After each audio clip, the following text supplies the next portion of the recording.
BGP sister. I want to share my story with you about living with Myasthenia Gravis. I was diagnosed in 2014 by an eye specialist. My right eyelid went droopy one day. It was so random. My goddaughter was born 2 days prior and I meant to meet with her in the hospital. I remember receiving a call from a specialist and she informed me that I had MG. Little did I know, my life would be changed forever. For the first few weeks, it was only my eyelid I had to deal with. Obviously, I felt ugly and I wish I had healed overnight. I wore glasses and I couldn't wear contacts and shades to hide it. My entire body became extremely weak weeks later. It felt like I was paralyzed. I couldn't fit my arms over my head, stand, or some days even walk. I needed assistance in showering, getting dressed, and styling my hair. There were times I had to be rushed to the hospital because I couldn't swallow.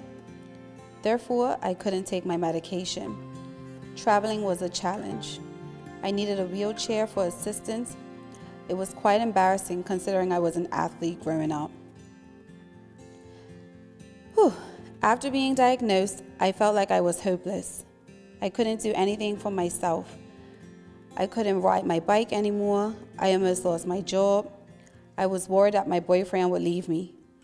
I felt like I would lose my friends as I couldn't go out and party, nor could I wear heels again.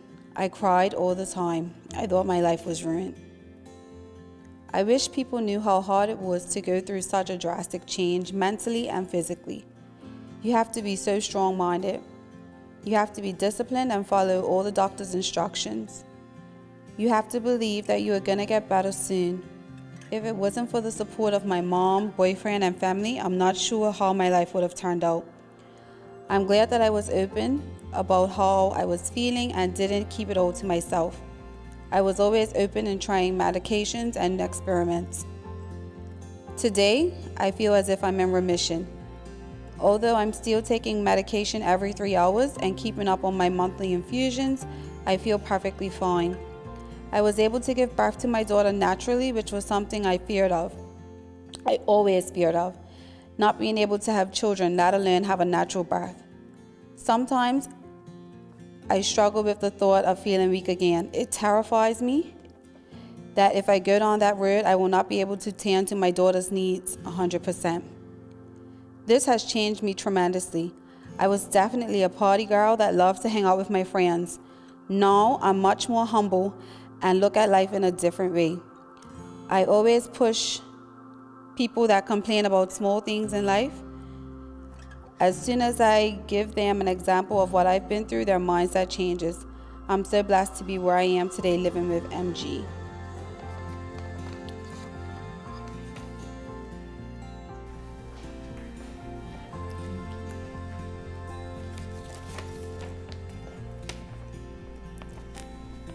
Dear BGP sister, I want to share my story with you about my cancer diagnosis. 12 years ago, I discovered a spot on my leg, which was dismissed by several doctors and not taken seriously until I insisted I would not leave the doctor's office until it was removed. I had a very strong intuition that something was wrong. 2 days later, I got a call to come back into the office and was told I have melanoma, the most deadly form of skin cancer. I then had to wait another week for further test results determining how far the disease had spread. I didn't sleep for almost a week. I felt very scared and did not want to be alone. I remember specifically that when the lights went out, I felt a panic. It felt as if life was closing in on me. Thankfully, I was one of the lucky ones. My test results came back showing the disease was localized and had not spread. I was sent to a surgeon to remove the large chunk of my leg to ensure all the cells had been removed. I felt relieved, but also then very self-conscious about the deep scar that was left front and center on my shin. The thing I wish people knew about my experience of cancer is that it never really leaves you. It shakes you and makes you constantly wonder if or when it might come back, in the same or a different form, and if it does, will I catch it in time? I still struggle with the fear that the cancer might return and affect my young daughters. But now I reflect back on my experience and I'm grateful for my perseverance with my doctors to catch this disease at an early stage. I still struggle with the fear that the cancer might return and affect my young daughters, but now I reflect back on my experience and I'm grateful for my perseverance with my doctors to catch the disease at an early stage. If I had not been so adamant about testing my skin, I would not be here today. As a result, I am even more in tune with my body and I accept my scars as part of what makes me who I am. Who I am today is a strong woman who openly shares her story and educates others in hopes of being a part of their survival story. As a result of my skin cancer experience, I use my 15+ years of experience in the fashion industry to create a refined collection of some protective and sustainable bodysuits. An elegant solution to protect feminine style.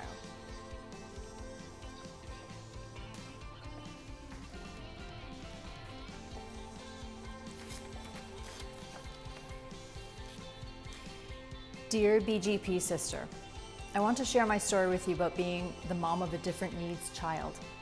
It was February 22nd when I clicked on an attachment and read the words spastic quadriplegic cerebral palsy.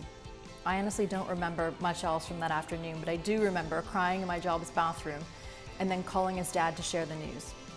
I felt robbed. For a long time I wondered, why us? Why our baby? In my honest opinion, it was like I went through a period of mourning. When you're pregnant, you spend a lot of time envisioning the life your child would have, their personality, anticipate all their firsts, wondering about their interests, dream of all of their accomplishments. You plan their entire existence before you even see their face. Now imagine not being able to do any of those things. Swallowing that pill and accepting that reality is a pain I cannot describe. I wish I knew that it's okay to ask questions, that it's a lot of work raising a child with different needs, and being supportive, both physically and mentally, goes a long way. I love when friends and family show up to help out or even send a message to reassure me that I'm not failing at this parenting thing. I wish people knew that you have to have tough skin. People will speak on things that they don't know about with confidence and test your parenting gangsta by talking about your child, and you really have to learn that not every battle is worth fighting. That everyone is one instance away from having a different life, and it costs nothing to be kind to others. Up until recently, I struggled with putting myself first. Parents naturally always put their children's needs before their own.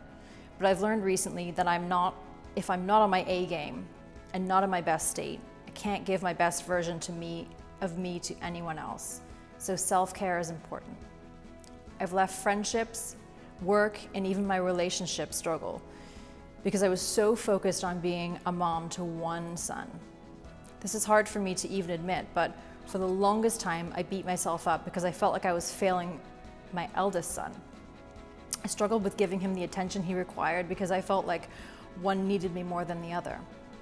It's the little things like that that go on to take a toll.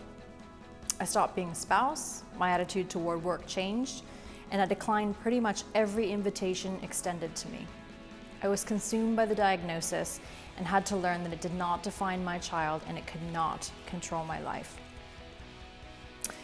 It's funny because I didn't realize how small-minded I was until this became my world.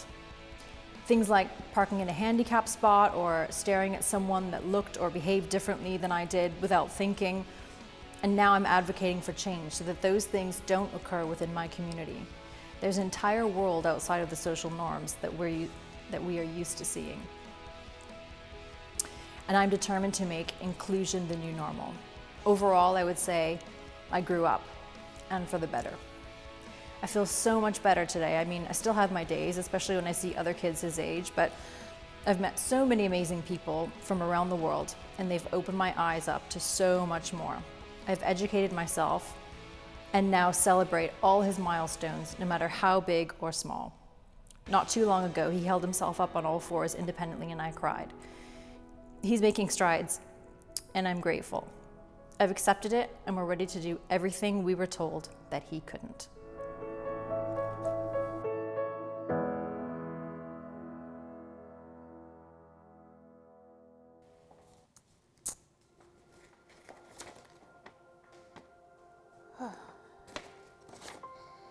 Dear BGP sister, your story of being a mom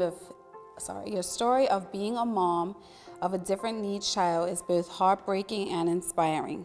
As a mother myself, I can only imagine the pain of receiving that diagnosis and daily challenges that you face caring for your child and educating others about the condition. I have a close friend who is going through a similar experience, and I have seen firsthand the challenges she's dealt with while also caring for her 2 other children. I hope that by pushing forward in this tough situation, you are inspiring other people to do the same, and you are showing your child that he doesn't have to conform to social limitations set out for him. You are also helping other people in the community by educating them about your son's condition and removing the stigma around it. I'm sorry to hear that this has affected your personal relationships, but I hope that your true friends and those who love you will always stand by your side. Experiences like these are very telling in regard to shining a light on the good people in your life. Working through the stages of your child's condition, I'm sure, is very tough while seeing other unaffected children, but when I'm having a bad day or a rough time, I personally always find positive outcomes of similar situations very motivating. I want you to know that my friend, who I mentioned earlier, had a diagnosis of cerebral palsy of her son when her son was 2 years old and was told he may never walk. She persevered and became an advocate for his condition, educating herself and researching every resource available to her family and her son. Her son is now 9 and he is walking and climbing stairs on his own. He still has challenges physically, but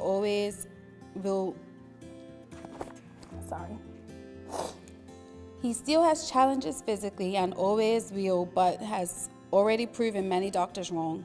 And what's more, he's gifted in other areas of his life. In saying that, your situation is unique to you and your child, and you should never compare yourself to others. But if you persevere, there is no limit to what you can achieve for your child and your family and your community. It sounds as though you have already made great strides, which you should be very proud of.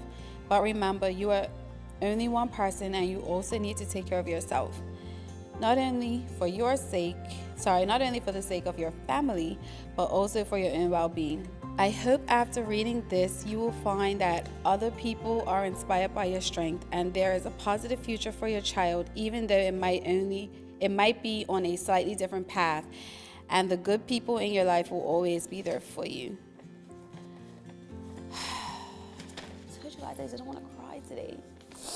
How do you feel about your letter?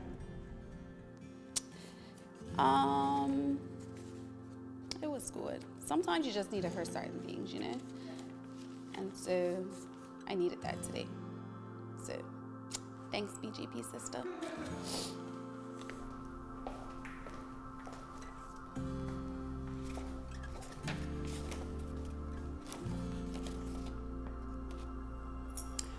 Dear BGP sister, there is something special about being vulnerable enough to open up to a stranger about something so personal. Reading your story hit home to me, and I am grateful that I get to share in this experience with you. So before I start, I want to say thank you. Prior to today, I had never heard about Myasthenia Gravis. I won't lie, I even went online to look up exactly what it was. By definition, Myasthenia Gravis is a neuromuscular disease that leads to varying degrees of skeletal muscle weakness.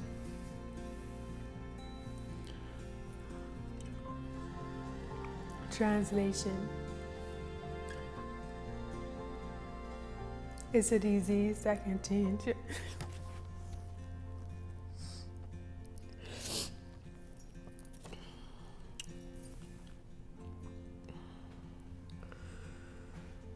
Translation: it's a disease that can change your entire life in an instant. Imagine one day being perfectly and the next day being stripped of all physical capabilities. I couldn't dream of what that's like. But you know exactly what that's like. To experience indescribable pain, moments of emotional and physical weakness, and your world shift. Honestly, I don't know how you do it, but you did. One thing I learned and respect from hearing your story is that you are a fighter. Diagnosis, depression, and doubt all knocked you down, but you found a way to get up. Your body let you down, but you managed to find strength to eventually hold your head held high. You made sure that in a situation meant to destroy you, you could survive. I believe that we are a collection of our experiences that are what makes us who we are. I'm sorry that yours was so traumatic, but I am so happy to see that you grew from it.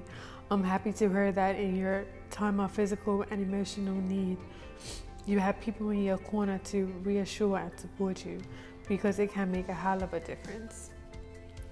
Word from the wise, hold on to people like that. They are hard to come by.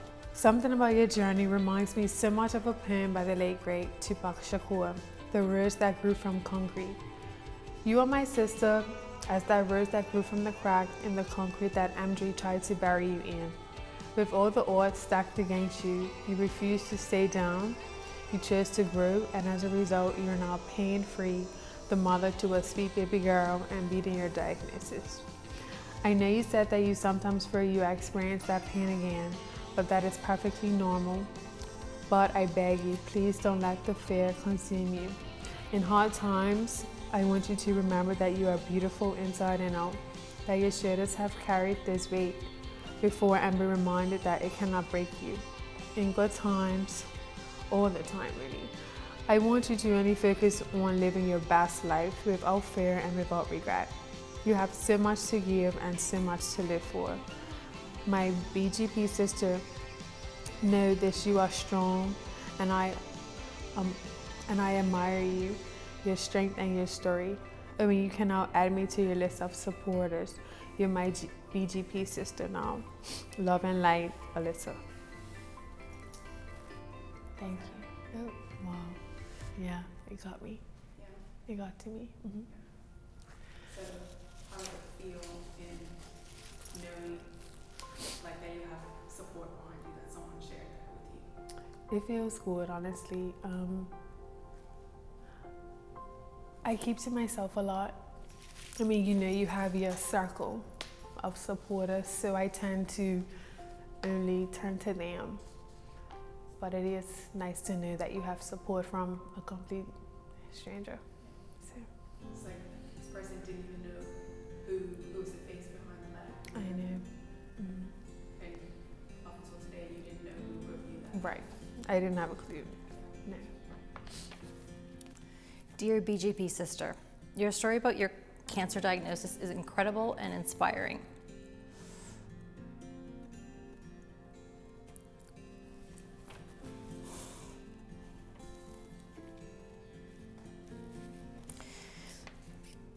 Dear BGP sister, your story about your cancer diagnosis is incredible and inspiring. I'm sitting here wondering how I would have handled situations such as yours. Would I have been as persistent as you and demand that they remove the spot? I remember when I demanded they admit me to the hospital because my body didn't feel right.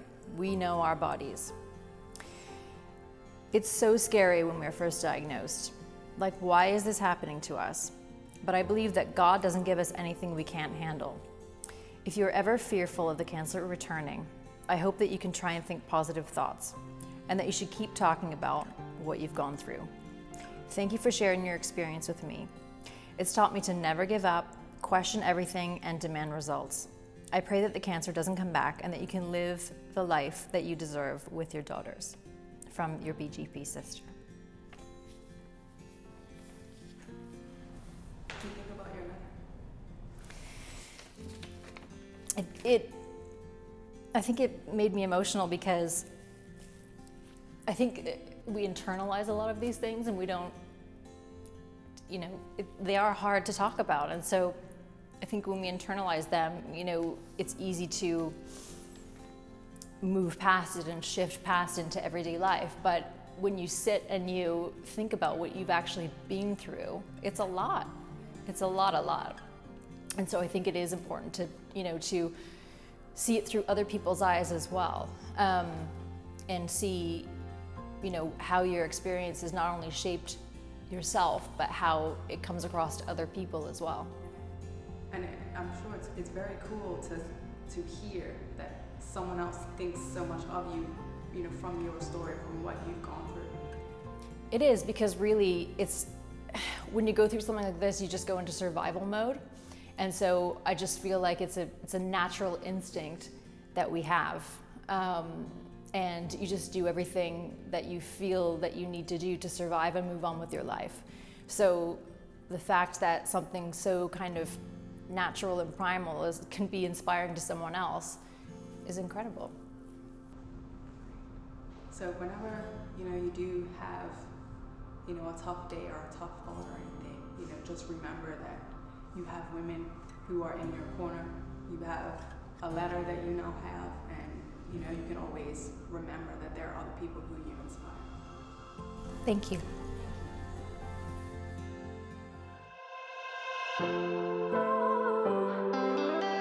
Thank you ladies so much for being a part of my video. You guys did an incredible job sharing your truth. I got emotional reading all of your stories, so I was like, ooh, this is gonna be important. So thank you guys so much. And I think that when our audiences, when the audience views this, people are gonna be touched, because this is not easy. You guys are so strong. Like you guys went into detail about your stuff, and we're very candid. So I'm really grateful for you guys doing that. Thank you for the experience, because I think that just, I think it's really great that you're creating this community, because people just don't talk about it enough, and I just think, and definitely not out in the open, and definitely not on camera. Yeah.